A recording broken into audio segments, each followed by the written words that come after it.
In 2019, Ryo, Kaori, and the rest of the City Hunter gang returned to the big screen in animated form in City Hunter Shinjuku Private Eyes, an animated film directed by Kenji Kodama, who was a regular director on the anime. The film would be a continuation of the series, but set in modern times. This means that Ryo and the gang would all be the same age they were in the show, but the setting is now in 2019 Japan. I have finally been able to see it, and my thoughts are that it is pretty much exactly what I expected, and was promised by most of the advertisements. That is, a feature-length presentation of the adventures of all the characters I loved from the show and manga, only this time in an updated 2019 setting.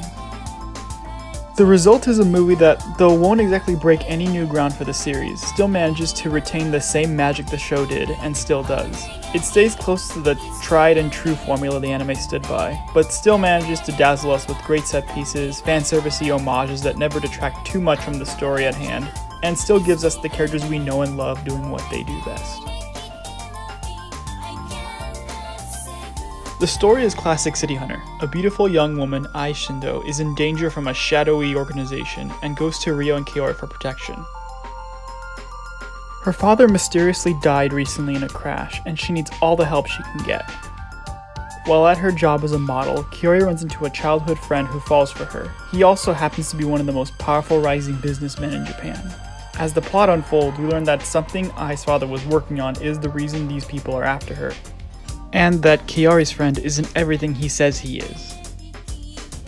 The story sticks to the usual City Hunter formula, but what makes the movie work is the characters, all being themselves and doing what they do best. The environments and settings may have changed with the times, but the likes of Ryo, Kaori, Umibozu, and Seiko haven't changed a bit, and I wouldn't have it any other way.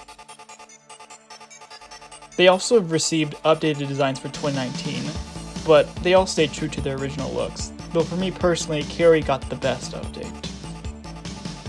The action is great. Given the boost in animation budget, they are able to do a lot of cool stuff here, and it has a really nice flow. The movements for when they have to do hand-to-hand fighting especially get the biggest help from that budget. I think they're among the best action bits of the film. I also loved the intro action set piece taking place in Shinjuku, where Kaori is engaged with a chase and Ryo saves the Godzilla statue above Toho Cinemas. Now that's a crossover I wasn't expecting in 2019, City Hunter and Godzilla. In general, when it comes to fanservice and homages, it's a tricky subject. I think that if you overdo them, it can come across as intrusive and a detriment to the film.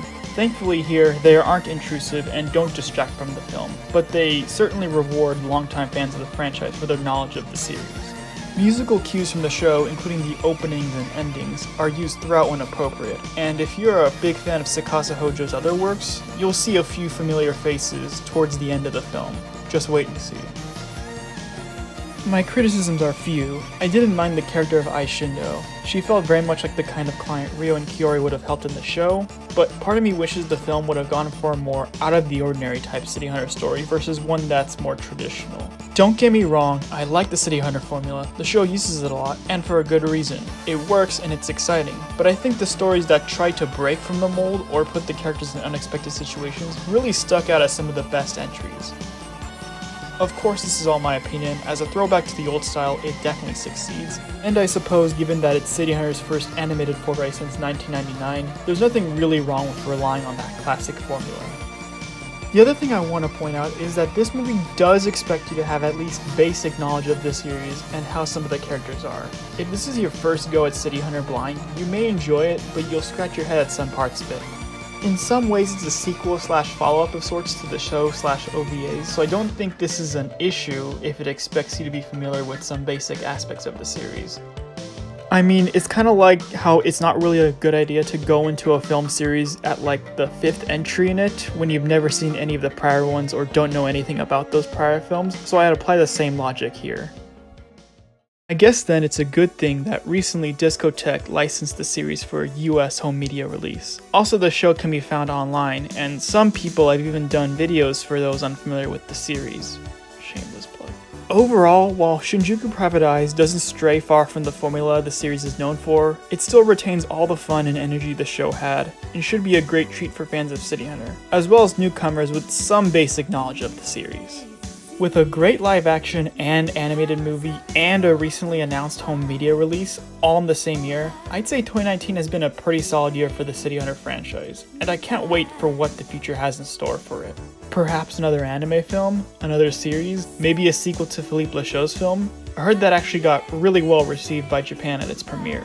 Maybe that new Chinese live-action production that I always see as in development will finally move forward. Last time I checked, Police Story 3 director Stanley Tong was attached. Maybe Japan will finally throw its hat in the ring and do its own live-action show or movie. Regardless, how did you feel about Shinjuku Private Eyes, and what are your thoughts? As always, thank you for watching.